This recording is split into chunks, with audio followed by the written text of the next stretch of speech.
പറയുന്നത് nth term കാണാനുള്ള equation. ഒരു അരിത്തമെറ്റിക് പ്രോഗ്രഷനിലെ nth ടേം കാണാനുള്ള ഇക്വേഷൻസ് ആണ് ആദ്യം പറയുന്നത്.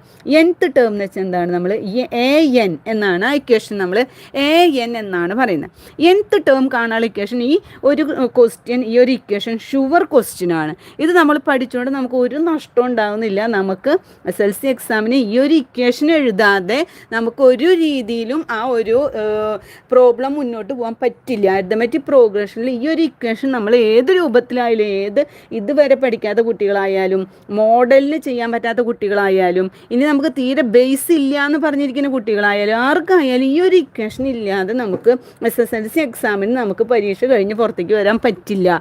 nth ടേം, അതായത് ഒരു അരിത്തമെറ്റിക് പ്രോഗ്രഷനിലെ nth ടേം എന്ന് പറഞ്ഞാൽ എന്നിൻ്റെ പ്ലേസിൽ എന്ത് വാല്യൂ വേണമെങ്കിലും ആവാം. nth ടേം കാണാനുള്ള ഇക്വേഷൻ എന്താണെന്ന് വെച്ചിട്ടുണ്ടെങ്കിൽ a+n-1 d എന്നൊരു ഇക്വേഷനാണ് നമ്മൾ ഉപയോഗിക്കുന്നത്.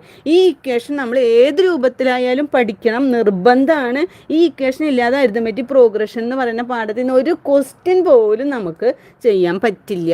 ഓക്കെ, അപ്പോൾ ഈ ഒരു ക്വസ്റ്റ്യൻ ഇക്വേഷൻ നിർബന്ധമായിട്ട് നമ്മൾ ഇതുവരെ പഠിക്കാത്ത കുട്ടികളായിക്കോട്ടെ, ജസ്റ്റ് നമുക്ക് ഒരു മാർക്ക് കിട്ടാൻ ഈ ഒരു ഇക്വേഷൻ നമ്മളെ വളരെയധികം ഹെൽപ്പ് ചെയ്യും.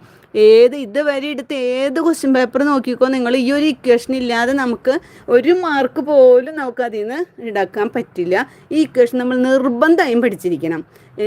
ഒരു ബേസും ഇല്ല, ഒരു ബേസിക് ഇല്ലാത്ത ഏത് കുട്ടിയായാലും ഈ ഇക്വേഷൻ നിർബന്ധമായും പഠിക്കണം. nth ടേം കാണാനുള്ള ഇക്വേഷൻ എന്താണ്? a+n-1 d. ഓക്കെ.